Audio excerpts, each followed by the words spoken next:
everybody, and welcome back to Sector 2, the automotive podcast that covers an engineer's perspective and an auto mechanic and deep, passionate car enjoyer's perspective on everything racing, everything automotive, and a bunch of other fun things. Now, welcome to Episode 1 of a new series. Episode 1 is technically moshed with Episode 2 because I am bad at timing with classes. So, welcome. Welcome to Race Debrief, Episode 1. Now, I had planned to do this in between races, and, I kind of just studied calculus instead, so I had the time of my life doing that. Yeah, that was fun. So, welcome to Race Debrief 1, where we'll be covering 2 IndyCar races and 2 F1 races. So, to kick everything off, we'll go in order of when the races were committed, and we shall start off with Topic 1, St. Petersburg, IndyCar, Round 1. First race that IndyCar has had under broadcasting from Fox, so that was great. I believe they also had the largest opening broadcast in a long time. I believe roughly 1.1 to 1.5 million people tuned into it, which was absolutely fantastic for switching over to Fox for the first time. Until they didn't. That was we'll get into that with good old Thermal Club. But, yeah, big setup for Fox. It was very nice. It was a pretty good race, honestly, I would say. Very big amount of chaos lap 1, which... To get into the chaos, why don't we just slap ourselves open a very unbranded drink real quick. A nice little unbranded alcoholic beverage. Cheers. All right. Oh, cheers into camera and cheers into other camera. All right, let's get it. So, did you hit all the right. wrong camera? So, I did both because I have this one and that one. So I have the wonderful viewers and then I have you. So, all right. All right, I'm going to switch back over to this real quick so they'll also be able to see me a little bit better. So, I can't see you anymore. Rest in peace. So, round 1. Absolute chaos on lap 1. I believe it was turn 3 or turn 4. There was this multi-car pileup between Will Power deciding to go straight into the back of the number 6, I believe it's number 6 McLaren of Nolan Siegel. Very bunched up pack into turn 2, turn 3 or turn 4, and Siegel had to check up, get off the power a little bit, and Will Power just absolutely just sniffed the rear of that car, shunted into the wall, and Siegel also went into the wall. I believe they collected 1 or 2 other drivers, but very unfortunate end for the beginning of the race, beginning of the season for the 2-time world champion, and then also the, I guess, quote-unquote rookie. I think this is Siegel's second season, but first full-time? I don't know. I'm guesstimating here. If Liam Lawson was a rookie this year, then he's a rookie this year. That's probably the greatest way that you can look at that. So, yeah, it was very chaotic. It was a fairly interesting race. The big thing was the issue with Pato O'Ward's qualifying. However, before the race, which I guess I'm ADHD flying back in time real quick, but Pato had a couple of issues with his qualifying runs. Couldn't get the tires heated up, I believe it was, and caused him a very, very poor qualifying. I believe starting 17th to 19th, I think it was, somewhere around that range, which is very unfortunate since he had very high expectations for being a leading contender in the championship. Yeah. We'll talk about that later. And he couldn't get the tires switched on time for qualifying and was not able to set a proper run. However, his teammate set a rapid run of Mr. Christian Lundgaard. So a former, I think it's F3 world champion, I don't remember, but he used to race in F2, went through the feeder series of Formula, and then came over to IndyCar for a fresh switch, kind of what we're seeing with Dennis Hauger, which is another fun thing we can discuss there. But yeah, really exceeding expectations, honestly. I think I have to eat my words now because I thought it was not going to be a great pairing over at McLaren, and quite obviously I'm being proven wrong there. So seems like McLaren has a bit of feisty bunch of drivers going on over there, but that was a very interesting start to that series. Yeah, that was very interesting, but... Yeah, so I'm going to be, by the way, quick heads up for all of our wonderful viewers and listeners out there. I will be mostly the primary guy when talking about IndyCar stuff. Yeah. I'm trying to bully Kieran into watching it, but as it stands right now, I'm kind of the primary. He made me watch the St. Petersburg highlights. I may have been convinced that battle with like the McLaren and the. I think it was Pelot. I think was it. It was Pelot and the other car. Yeah. They were having that. I think. That was at Thermal Club, but. All that. Yeah, that was the race at Thermal Club, like halfway through Lundgaard versus Pelot for P2. So that's why I love IndyCar. That may have convinced me. I mean, IndyCar. I mean, being a spec series, it's always going to be close, but I guess I never really thought about like how close the battles actually were for like the lead and. Oh, absolutely. Yeah. So, yeah. There's those few drivers who can absolutely perform like no other, but there's also teams that are very well too. Yeah, that's probably the best way of putting it.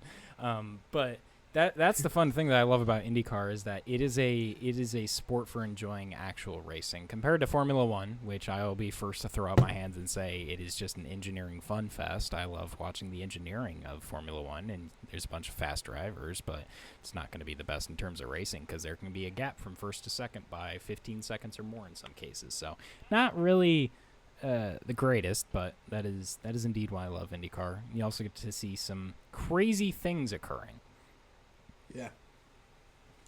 So, yeah, back onto more St. Pete, little quick fun things.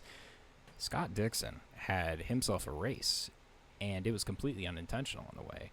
So, Scott Dixon had lost his radio at the beginning of the race, and basically what that means is that he ran the entire race doing his own strategy, doing his own setups, and everything else was on his own power. Crazy.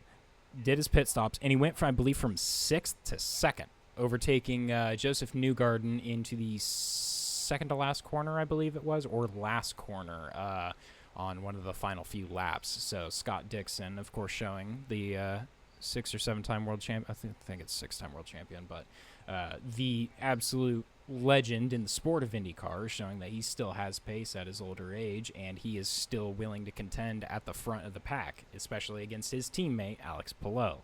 So Scott Dixon is definitely firing up a little bit to see what he can cook there. Andretti had a bit of a disappointing weekend. I believe there was issues with one of the other cars of either Kirkson or Ericsson where they had either an incident of some type. And then Colton Herta was actually holding on pretty well for beginning of the race, holding up near the front of the pack, but unfortunately had issues in the pit lane, which caused him quite a bit of time and set him even further back. And then a follow-up issue in that same pit lane, first incident, is I believe it was a puncture or an issue with one of the wheels was not on or tightened properly, so he had to limp back to the pits for a second pit stop and just ruin the entirety of his race. So Colton Herta had a bit of a disappointing start to the season, but the hopes are still high. They're ready to move on past that. That's kind of where they stand now. I'm going to do a quick switch over here. You're coming over here so I can actually still see you sometimes. But actually, you know what? I'm going to do a split screen thing. We're going to have fun. So boom, and then script. Very cool. Very nice. So I think that'll set up well. Very cool. Yes, indeed. There we go. Okay, very cool. Yes, incredible. So, yeah. Sorry, doing a little bit of rearranging of my display here so we can still have light, but also I can see Mr. Kieran over here. So, so that was cool. That was basically the entirety of St. Pete.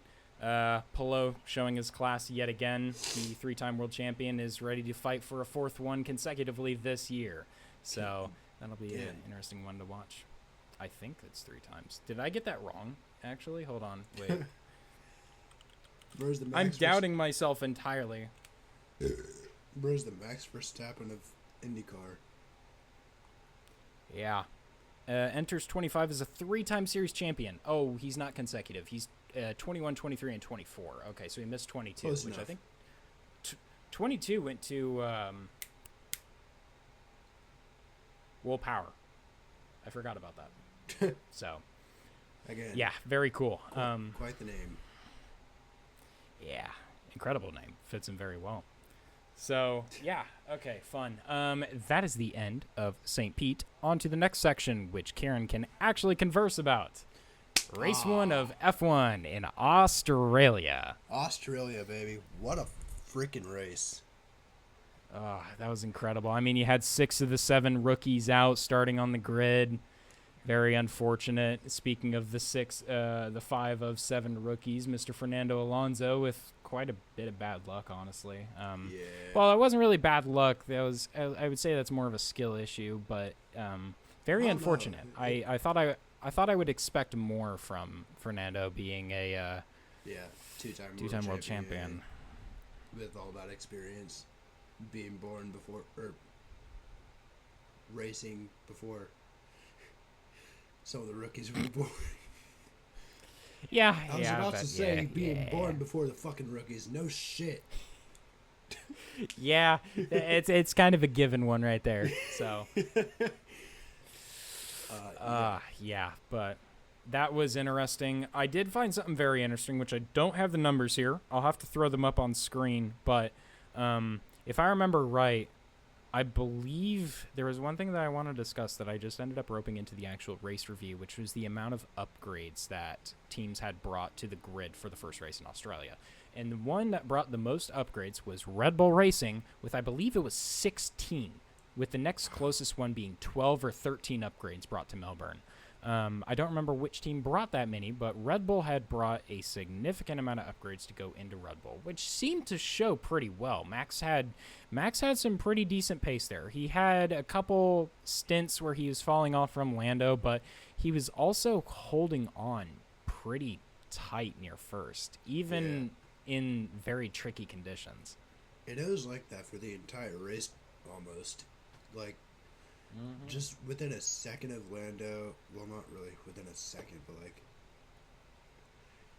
2 seconds.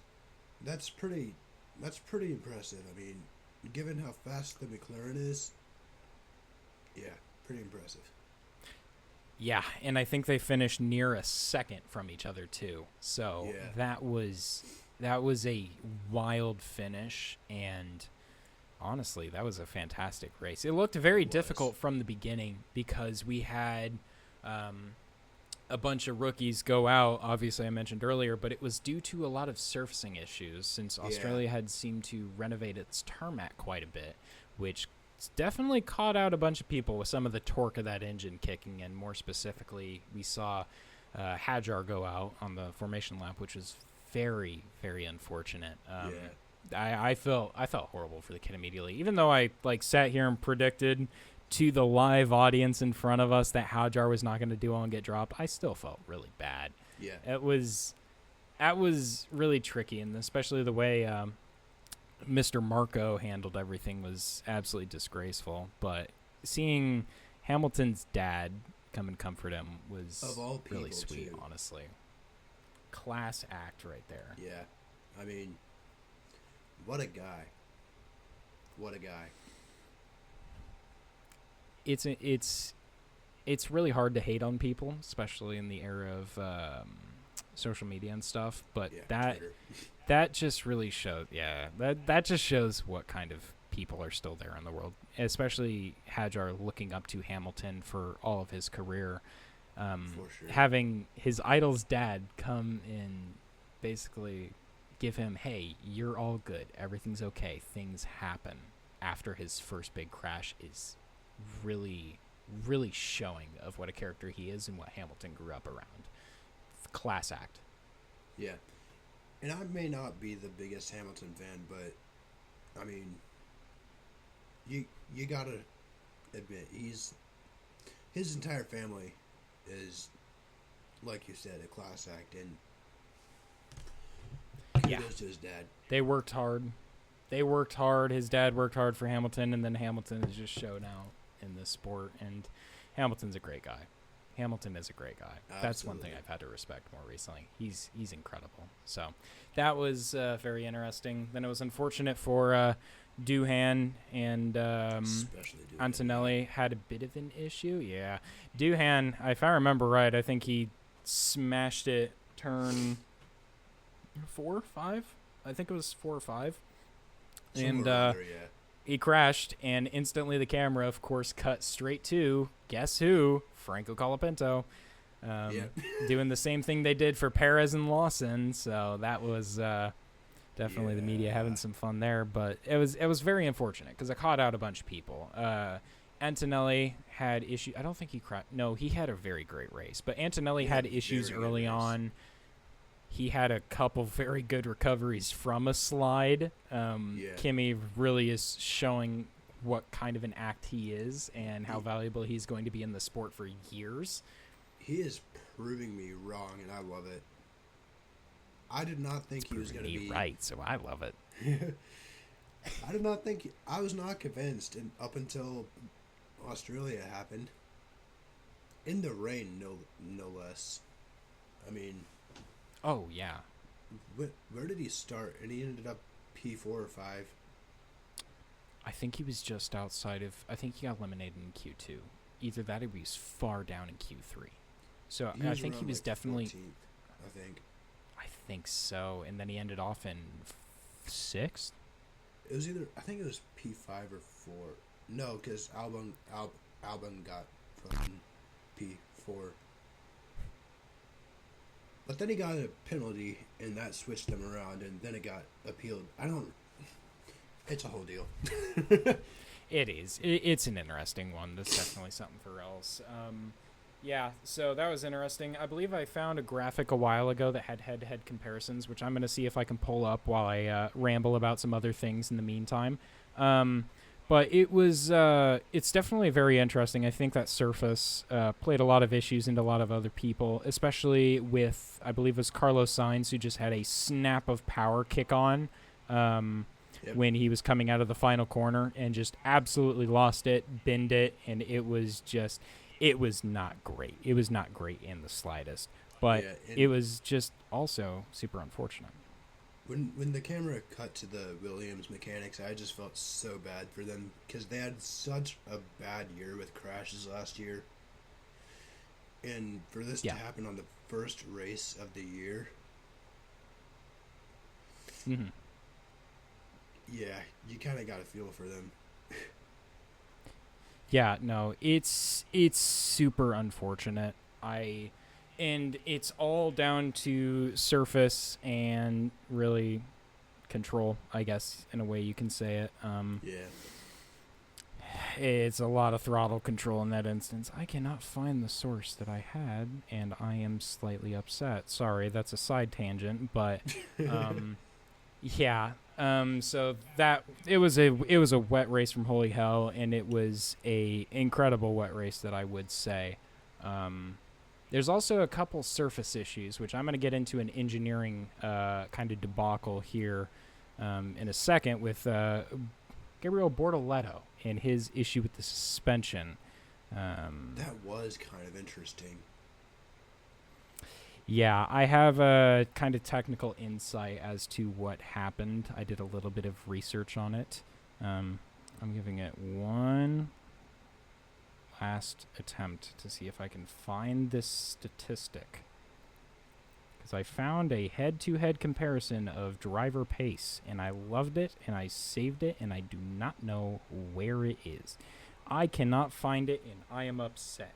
Anyways, I had a pace, but I think it showed that Oscar was a 10th faster than Lando in average race pace. Fernando Alonso's basically non-existent because he died, or I think he was faster in some way. There's like a couple conditioned ones. There are just some very interesting statistics of drivers performing better than their teammates over a race pace, which was quite interesting. But I think the big one was Piastri outpaced Lando quite a bit during Australia. So, yeah. All right, let's have some fun now. So this is where it's going to jump into my kind of tech talk area. And this is where things get pretty interesting. So this next section we're going to cover is actually the issues that were basically happening with Gabriel Bortoleto. So if you watch very closely, he did crash out at the end of the race, but in a very interesting way, if you notice, because he had a normal spin. I don't think he hit the wall initially. But if you watch the replay that occurred, you notice that his suspension snapped while he was sliding. He hadn't made contact with anything, and his suspension, one of the rear control arms or one of the rear pole arms, push rods, whatever component it was, snapped while sliding backwards, out of control. And so, of course, everyone online went crazy trying to speculate, what in the hell happened there, which brought a lot of people to a physics-based standpoint, which I don't entirely agree to for specific reasons. And they were taking it into, there's the thing about the wheels are going forward, the drivetrain's going forward, it's not going to want to go backwards, it causes vibration in the car, and then snap the weaker suspension arm. I can see that. Yeah, however, there's that. a lot less friction on road when it's a wet road compared to a standard dry road, because you have a lot more traction on those tires going into that car and into the ground when you have a dry and slick tire environment, compared to a wet surface that needs a very wet tires to kick up a bunch of water, so there's a possibility of having grip onto that surface. So I agree, but that takes away a lot of the friction factor, which is a big thing that a lot of people were thinking about, which also kind of made me think back to one of the early races in Kimi Räikkönen's career that was like very prominently shown through a lot of like mechanical failure videos on F1 and stuff like that. But when Kimi Räikkönen was competing with the championship for McLaren, he had an issue once where he stayed out on his tires far too long. I think it was in 2005, but he stayed out on a set of tires for too long. Was wanting to pit. McLaren didn't want to pit him. And so that tire was getting very old, vibrating. The tires were wearing and they were vibrating. And those vibrations caused a increased fatigue wear in one of his suspension I'm going to take a step back and take a breather for a second. Okay. It caused a increased fatigue failure in a suspension component, which essentially just sent Kimi into Narnia. I don't remember which race this was, but it was a full suspension failure, and he was out of the race after competing for a win or near the top, all because he couldn't pit. So a lot of people thought of that too, which I can definitely see that, because carbon can fail. That's often. Carbon has strengths. Carbon has certain directions that it can go. Some of it's multi-directional. There's patterned ones. Carbon's an interesting thing. There's a lot of science behind it that is quite interesting, to be fair. I'm only saying that because I work with it. So, yeah. But, like, I think... hey, man, I gotta pay the bills somehow. But, like... I think the thing that caught on to me that no one really talked about, and I think Brundle mentioned it, but they did not show a review of it, was lap 1, he had contact with his teammate. He hit Hülkenberg. I think it was turn 3. Coming out of turn 3, they bopped wheels. And a lot of people were saying that could have caused any issues, especially if it was a straight-on hit. I don't know if it weakened a suspension rod or something of that instance. But after that, from lap 8 forward... he was having a ever-increasing brake failure issue. I don't know if you knew that, actually. But Bortoleto was having a brake failure issue to where he was having to adjust the brake balance more than usual, go through different brake settings every corner. Like, I think someone had mentioned that every lap he would have to add on another brake setting that he would have to add on to the mix, which could potentially lead to a full failure of that system back there. And if the brakes are being funky or something else is being funky, or there's already like a bit of damage wear added onto a suspension component, when he was sliding backwards, maybe on the brakes to some capacity, that could have just rubbed it wrong, and then an increased fatigue wear that just snapped one of the rear suspension rods. So that's kind of my thing. So I guess in a way that more vehicle dynamics description towards the beginning could have very well played a part into it, but there seemed to be a constant brake failure that no one really mentioned during the race. Yeah, I didn't even know about that, honestly. Interesting stuff. I didn't find out about it until I was researching. Yeah, that's pretty interesting stuff. I honestly didn't know about that until just now. Yeah, I kind of dug a little bit into the vehicle dynamics section for that, just because I found that quite interesting. I saw that when I was watching it live and just saw the suspension rod snap under virtually no tension, and that caught me off guard. I will not lie. I was like, what the very I family-friendly word. Yes, I was watching the race replay, and it's like I noticed before the tire even hit the wall or the car even hit the wall, it's just suspension rod gone. Yeah, Eat wall. Shouldn't happen just like that. Like another thing that we'll mention later on. Yeah, there's always issues that are occurring that would cause that, because otherwise there's no good reason whatsoever that should happen. No, quite simply. Not at all. So yeah, that was interesting. It was a great race though, very enjoyable. So I think that will go ahead. That will go ahead and mark the end of our Australia section. And the next round we'll be going on to is round 2 of the Formula One Championship, China. That was a very interesting series of events, if I do say so myself. Oh, yeah. First thing that I noticed, that was a race of tire wear. Holy hell. Tire dug out the ass. Yeah, that sprint race was absolutely insane for that exact reason. I mean, you could see just how badly the tire wear was affecting all of the drivers on track. It was insane. I thought the kind of craziest, in a way funniest bit, sorry if I offend anyone, but Lando just absolutely deciding to go take a nap and then getting gapped by Stroll for most of that until the very end, where he actually decided, I'm going to do something productive instead of just keep falling backwards. So there's a point in that sprint race where I was watching and Stroll was literally putting on, I think it was 2 to 3 tenths per lap on Norris.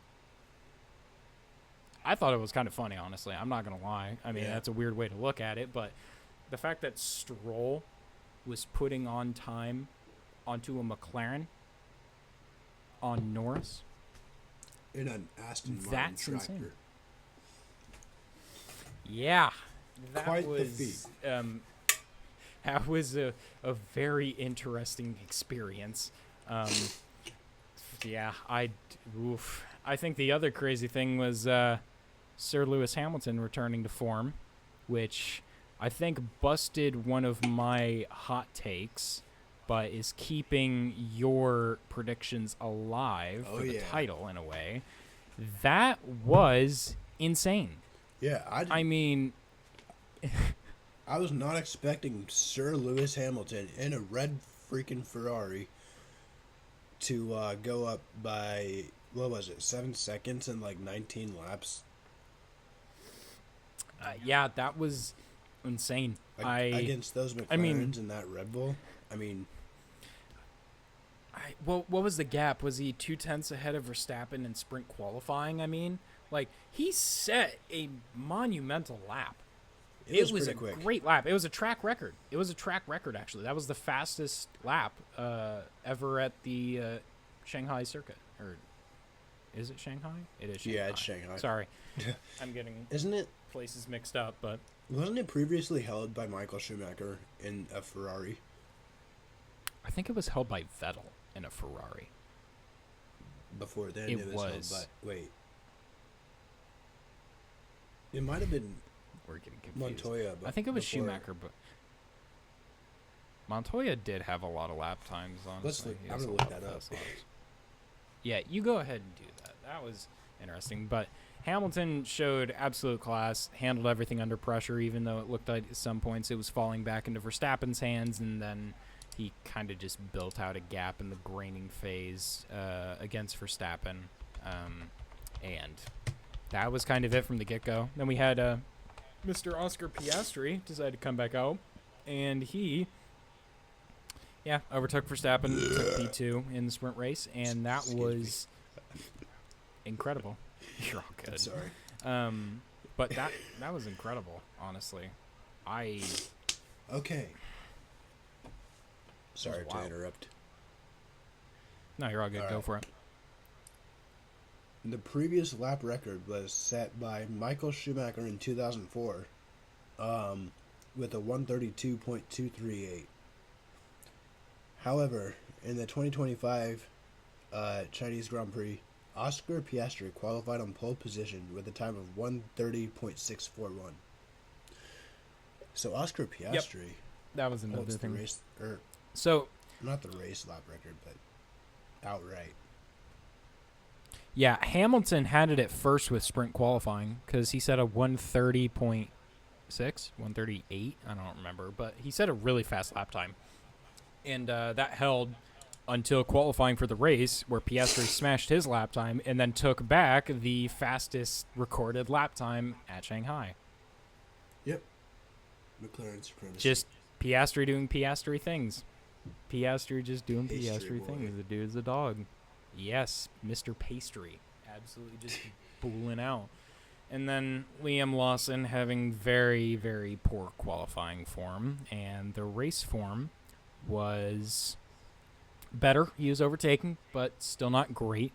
And I should have clarified this at the beginning of said video, but we are recording this on March 28th of 2025, which means as of like 4 days ago, speculation came out Lawson was going to get booted, and then as of yesterday, confirmation was entirely complete that Lawson was getting shooed away for Yuki Tsunoda from the Japanese Grand Prix forward. By the way, I have some to say about that. I'm excited to see that. Oh boy. That'll be a fun thing for episode 3 we can discuss. But Oh, yeah. yes. So in the meantime, yeah, Lawson didn't have very great form in terms of qualifying, which seems to be his thing. Yeah. At least at Red Bull. But it's unfortunate. He I don't know. He needs time to flourish, but he just needs the experience. It's a time thing. So His that's arrogance interesting. came back to bite him in the ass. I don't know if it's arrogance. It's more just trying to put off everything. But I guess he did say, not here to make friends, here to win, and then did opposite of that. So Yeah, like the exact opposite. yeah, unfortunately. Although So I do feel bad. that for was him. I feel very bad for him. So the race was also fairly interesting. Plenty of activities to go around. We saw Haas double points after double disqualification of Ferrari and Gasly. So Behrman had a absolutely goated race. Behrman was absolutely on it the entire time. Showed real race pace, was making a bunch of overtakes, and I love how he was just saying ciao every time he passed people, which was just comical to me. I think they only showed it on TV twice, but I guess he might have been doing it a little bit more, but that was absolutely hilarious to me. Behrman I is loved it. starting to show some class, and I'm liking it. Oh, He's showing some pace. Just have to get him out of the wet conditions, and he's actually showing off and showing out, which I love. Ciao. Ciao. It's incredible. Love that. Max had a bit of struggles during the race, it seems. A little bit of pace mid-stint, kind of. He was just kind of hovering around the top 5, just chilling, really. Where did he finish again? Didn't he, like... I think he finished in P5, if I'm correct, honestly. It was either P5 or P6. I mean, not bad. Well, he probably got booted up because of disqualifications, but... Yeah, that's true. Yeah, That's yeah. true. So, I don't know. It's interesting. There was also very unlucky Fernando. Fernando is having a very, very, very bad season so far. He is currently standing on, I believe, a grand total of 0 points, if I'm correct. Yeah. Sounds about Yeah. right. Fernando Alonso has 0 points and 2 disqualification. Two did not finishes during the season so far. So he's not having the luckiest of seasons, which brings me on to the next point. Due to said disqualifications, which I swear we're going to dig into in a second because I keep touching it every way, Lance Stroll currently has more points than both Ferrari drivers. That's quite the feat. Yeah, so Mr. Lance Stroll is currently sitting at a whopping total of 10 points, 8 from Australia, 2 from China. Mr. Lewis Hamilton, 9 points. Charles Leclerc, 8 points. Daddy's Cash is currently beating the 7-time world champion and the projected future world champion at some point in time when Ferrari is not being stupid. With a significantly worse car, by the way.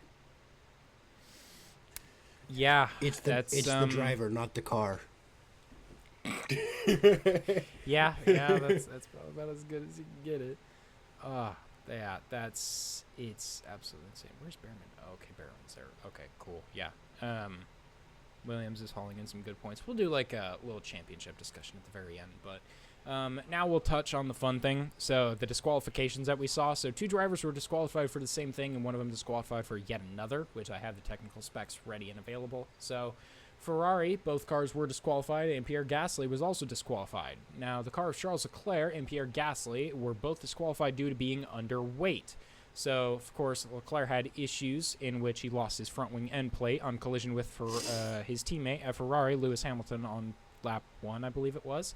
Lost the end plate. He was still doing well. Didn't need to box and get a new one. So that was pretty good. When he got back to the pit lane, he was sitting at a perfect 800 kilograms. Got a new wing on, 800.5 kilograms. So he's doing very well. The car was nice and heavy.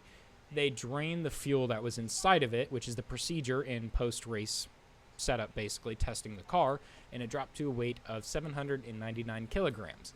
Now, that's an issue because under Article 4.1 of the technical regulations from the FIA, the cars have to be a minimum weight of 800 kilograms plus the hazard mass increase material that's in the car. And it cannot be any lower at any time during competition. So, yeah, he was 1 kilogram shy of being the exact weight he needed to. Kieran's currently laughing his ass off over there. And then Pierre Gasly was also 800 kilograms on the dot at the finish. And after taking out fuel, he was approximately 799 kilograms, same as Leclerc. So underweight, they were both disqualified due to the weight issue under Article 4.1. So they both bit the burden from that. And then before I continue on with the rest of my fun stuff, what you laughing about over there, funny man? My camera just died.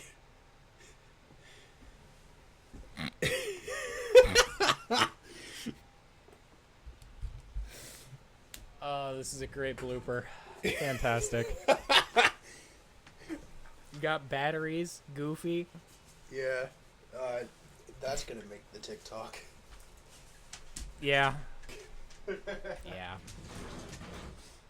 I was wondering why you were laughing at me. I didn't know if you were calling me a nerd for knowing the exact rule in the tech regs or whether I was doing something. I was originally laughing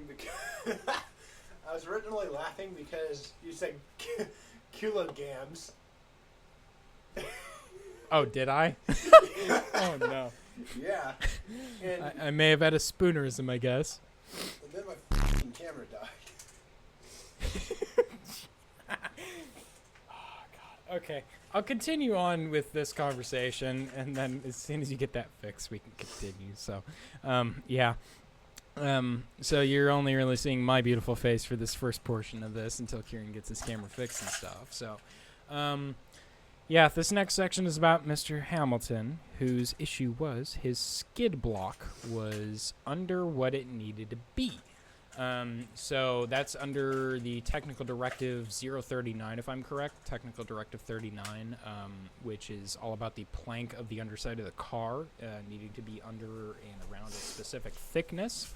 So under Article 3.5 something, 3.59, I think it is, there is a minimum regulation in tech regs that require a car's skid plate to be more than 10 millimeters when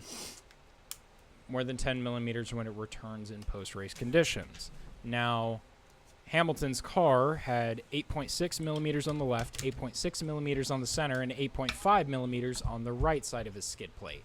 So, under those tech regs, Hamilton was disqualified because it needed to be 10 millimeters. There's actually a margin, but it's not enough to count Hamilton in. It's plus or minus 2.2 millimeters. So a lowest of 9.8 millimeters, a largest of 10.2 millimeters. Well, that really doesn't matter, but still. So 8.6 and 8.5 millimeters is a bit below 9.8 millimeters. So Hamilton was promptly disqualified because his skid plate was too low. So that makes me wonder what Mercedes was trying to do, thinking what decision they could make running into China that could work with that. Don't know if that's intentional or not. Could be trying to lower the car a little bit more to get more out of the Venturi tunnels underneath. But yeah, so under. I just got my camera rolling again, so we're good now. Hell yeah, brother. So, what do you have to say about the fun disqualifications in tech regs? All buzz up, get ratioed.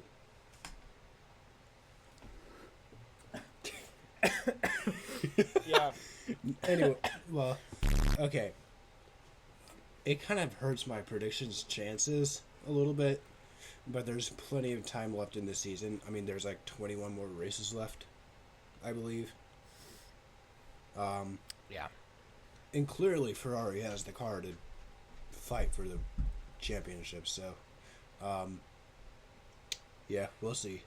We'll see. Oh yeah, 100%. There's still plenty of time to get everything all figured out. So we're still on. We don't know. Definitely they're below Stroll right now, which is slightly disappointing. But yeah, they have a bit of a margin to catch up to McLaren if that's their goal. So since it seems like McLaren's going to be the front right now. Red Bull's catchable. Excuse you. So. Red Bull's definitely catchable. Mercedes, yeah. If they can't get their second driver situation figured out, then yes, especially yes. I'm gonna say this right now. If Kimi Antonelli picks it up,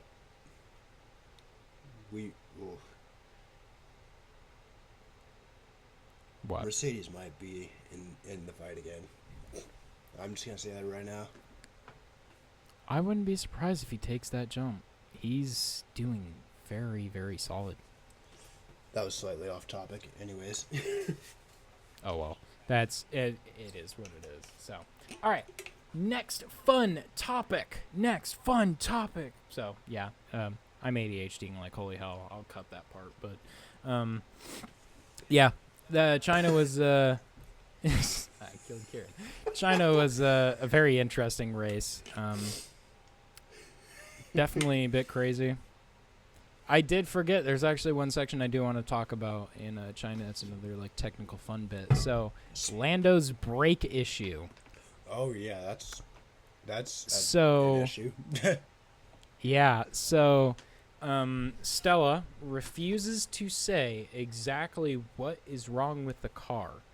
However, he hinted at it being a fluid leak issue that was causing that. So there was a fluid leak.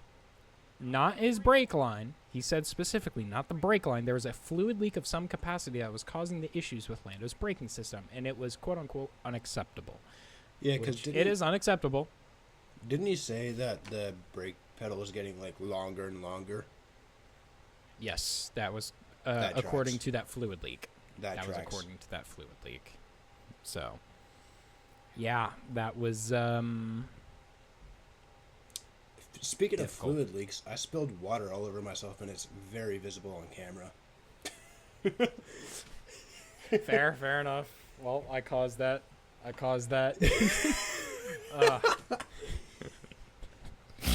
God damn it. Okay.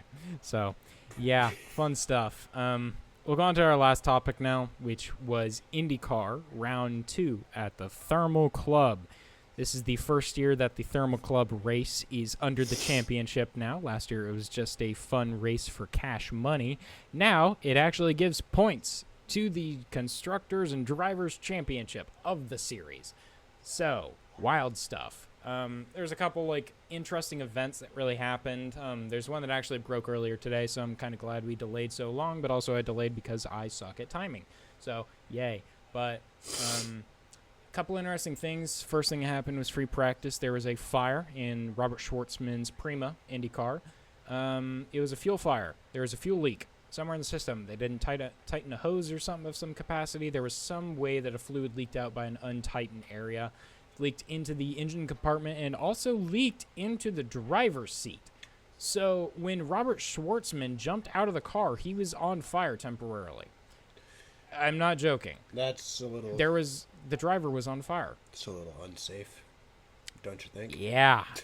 And I watched it live in free practice as the marshals, not team members, marshals, who were going to tow the car off track, disassemble the car on track as marshals, disassemble the Indy car to find that, put it out so they can tow it back to the pits for the team.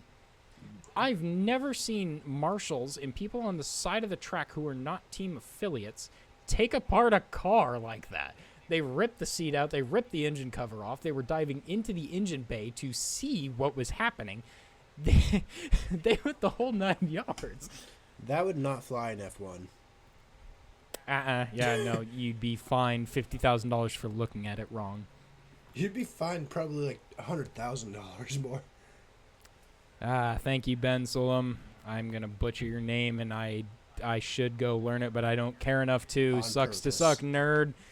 Yes, entirely. So, yeah, that was an interesting start. McLaren had a phenomenal weekend. Lundgaard was challenging Pato for pole position, and they ended up landing a 1-2 lockout in qualifying. Pato on pole, and Mr. Christian Lundgaard on second, who ended up beating out Alex Palou, which is insane because I believe it was in the Fast 12, which for you, Kieran, and for those who don't know the qualifying format of IndyCar compared to F1 is Q1, Q2, Q3. Q1 knocks out the slowest 5, Q2 knocks out the other slowest 5 and leaves the top 10 for a shootout.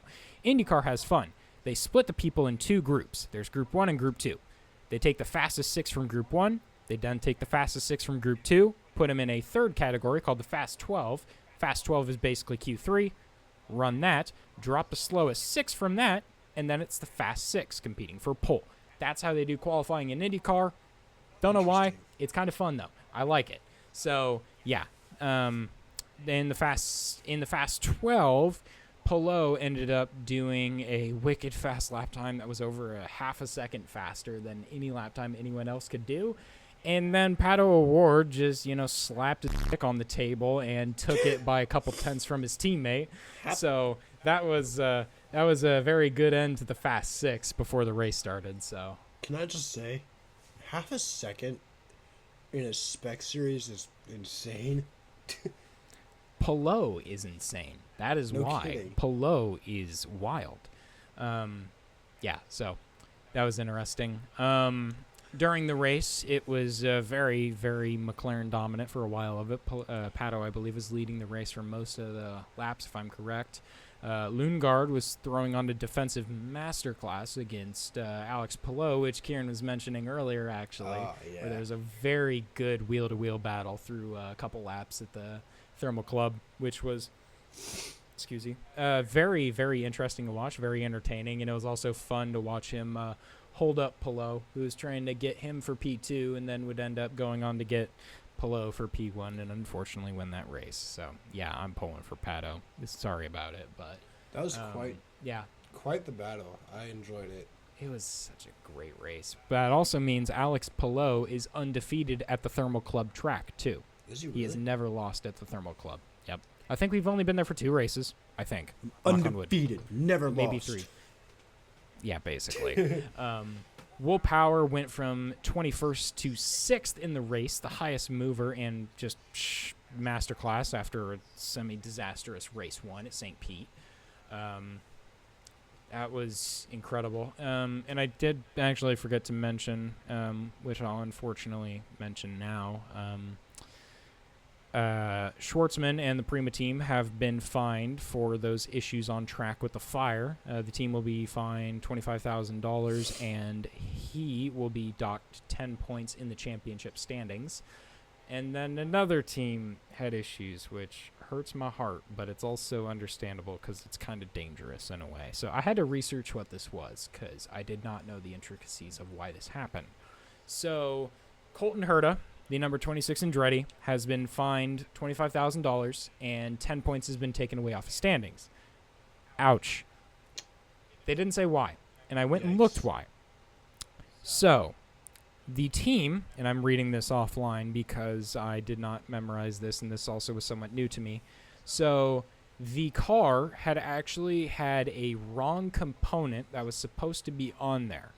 Herta finished 4th in that race and was improved to 8th in the Drivers' Championship. The IndyCar technical inspectors after the race found the suspension's lower rear legs carried single anti-intrusion plates and were not updated to the double plate mandate.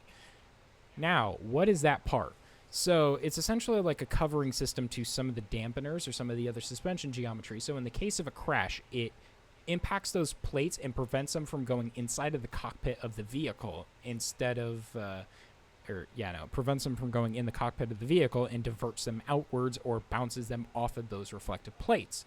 The reason they did that was because of actually one of our main broadcasters in IndyCar this year, James Hinchcliffe.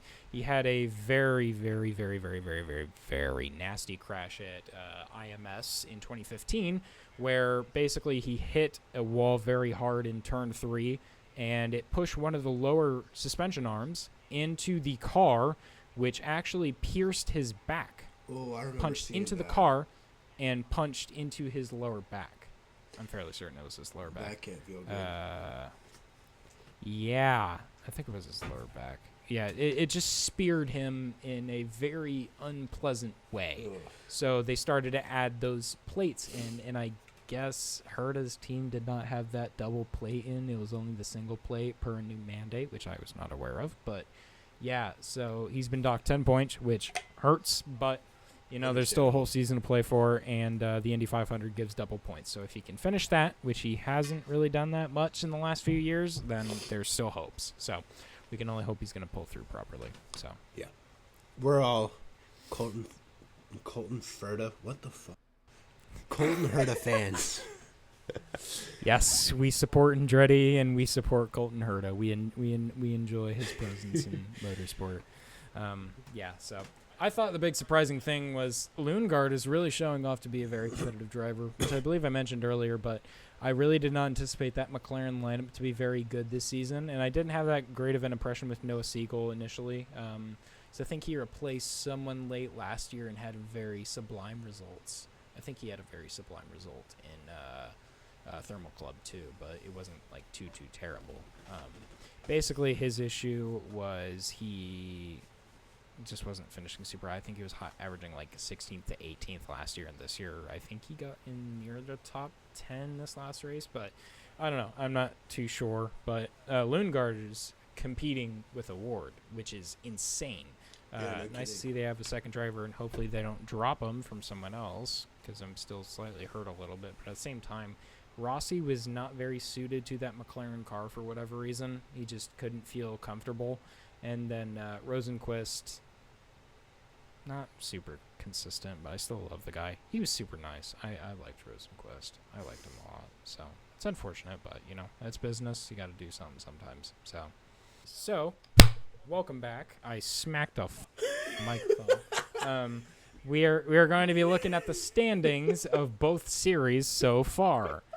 So, as it stands, after China and after the Thermal Club and IndyCar, both round 2 races, the standings are quite interesting. I'll do Indy first because this is the one that's really super non-contention, because F1 will definitely have things to discuss. But IndyCar, as it stands, Alex Palou has won the first 2 races of the season, standing at 102 points. The next closest is Pato O'Ward at 63. Scott Dixon's holding up at 3rd with 61, and Christian Lundgaard sitting at 4th with 60.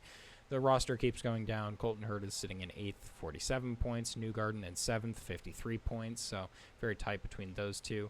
The points are pretty even so far. Just the very interesting thing is that Palou has won the first 2 races of the season and already holds like a 35-point lead, I think it is. So very on brand for him, unfortunately. I want to see other things, man. Give me a Dixon win in St. Pete. I don't care. I want to see someone else win a championship too. So, yeah. All respect to Palou. Still very, very fun to watch. But I already see enough domination in Formula One. I want to see some more action in IndyCar. So, yeah. Still a whole season to play for though. So that's very fun. All right, on to the Formula One standings. We will start off with, you know what? Let's go to the constructors first. Yes. So, very interesting layout to start. McLaren 1, Mercedes 2. Mercedes is second. Red Bull third. Williams fourth. Williams fourth. Williams Ferrari fourth. fifth. Where did I predict? Where did I predict? You predicted them lower than I did. I think I predicted them fifth or sixth, and you had them like seventh. I'm gonna try and find You'll it. disregard that. Yeah, go for it. So Ferrari's in fifth right now. Haas is in sixth. 3 points behind them. Actually, Ferrari and Williams are tied on points. They're both at 17. That's crazy. Anyways, Which ones? Aston Martin seventh with Lance Stroll carrying the team. Who? Tied on points? Yeah. Williams and Ferrari. Oh wow. Just like the old days. Freaking 90s. Yeah. Yep. Aston Martin's in seventh with 10 points, or should I call that Lance Stroll Racing? I hate myself for saying that. Sauber is in eighth right now with 6 points. Ninth place right now is the Racing Bulls with 3. And then Alpine, as I predicted, dead last. 0 points. Yeah. Couldn't find my predictions, by the way. Oh well. Fair enough. It's okay. We can always go back and relook or something, but if anything, Yeah. I can add a visual on screen that says we predicted this. So, meh. It is what it is. Do that. But, Do that. yeah. So, McLaren's yeah. holding a pretty decent lead so far, 78 compared to 57. Red Bull, or should I call that Verstappen Racing? That's more fitting.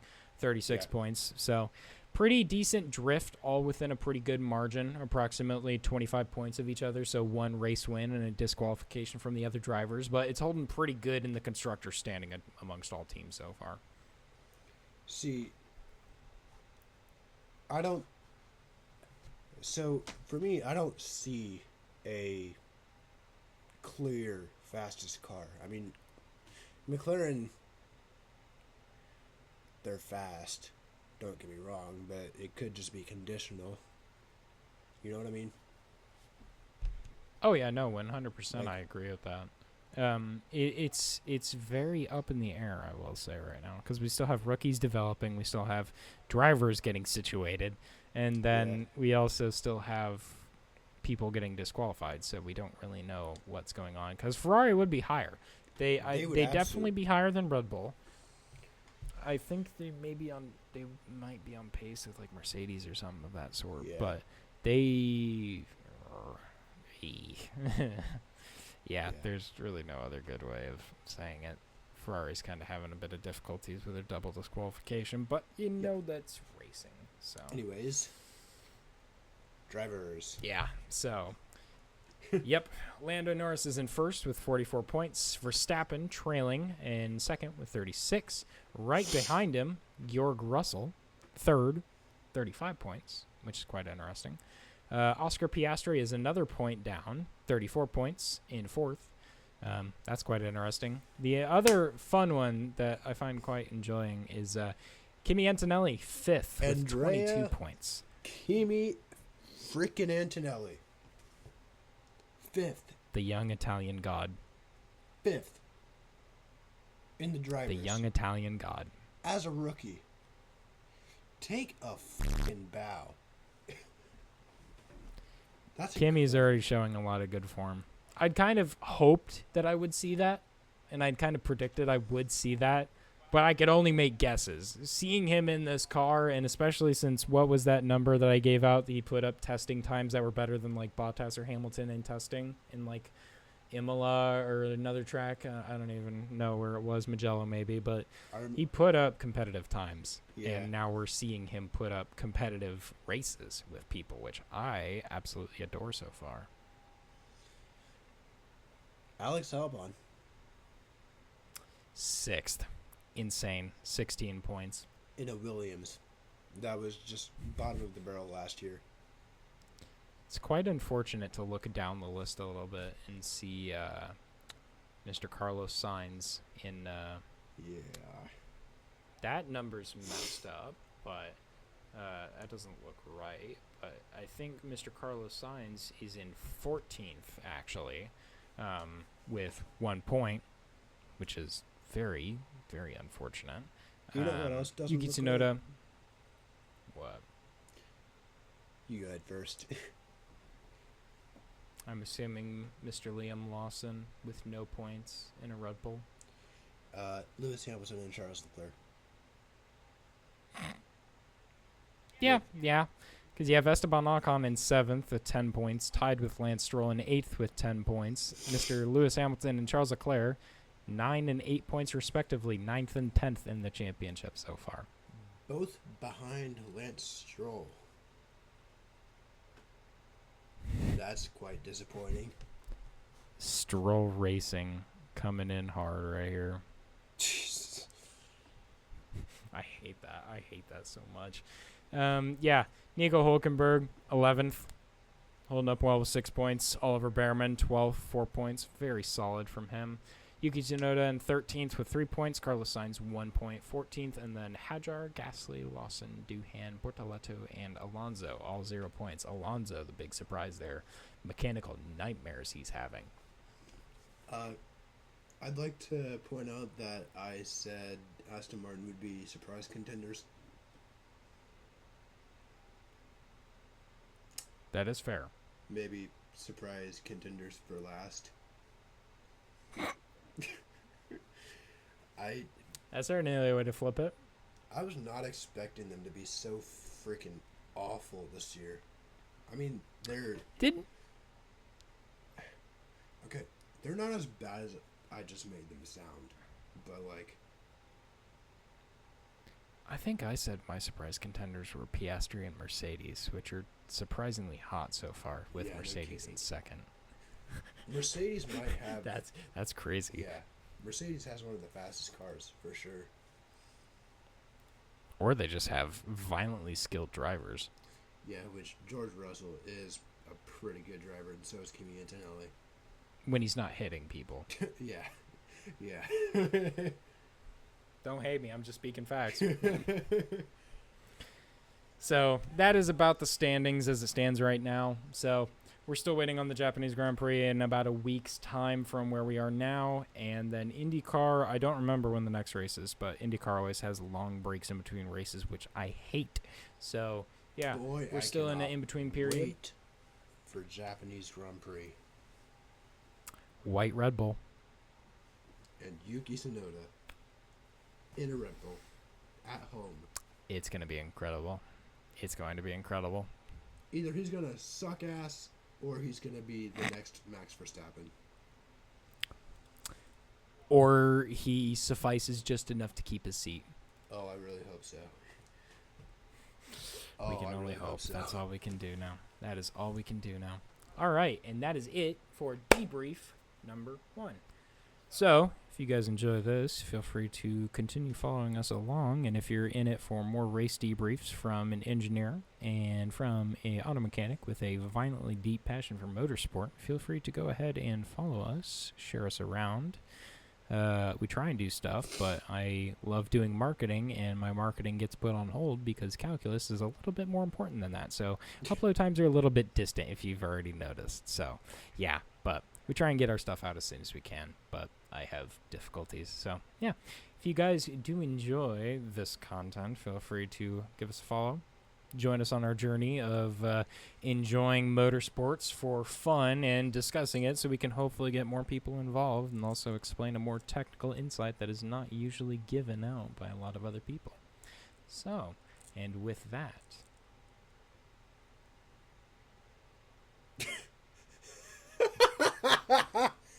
Bro just blanked. I didn't blank. I'm thinking if we should discuss the wing thing with Tsunoda, because I didn't put that down on the China list, but I forgot about that. Should we discuss that, or should we leave that for episode 3? Episode 3, we're already... Fair enough. I'll just chop this out, but... Yeah. Because I left off at that... fuck it. So once again, thank you guys for joining us. It's been incredible. I'm Austin, joined by our fantastic co-host Kieran here. Thank you guys for joining us, and we will see you guys in either episode 3 Race Debrief 2 or episode 4, whenever it gets posted first. In the next episode, we're going to find out if we can make fuel invisible again for race cars, and then start invisible bonfires for fun. So, yeah, thank you guys for joining us. We'll see you in the next video. Later. Okay. Just fucking break. That's great. That better be included.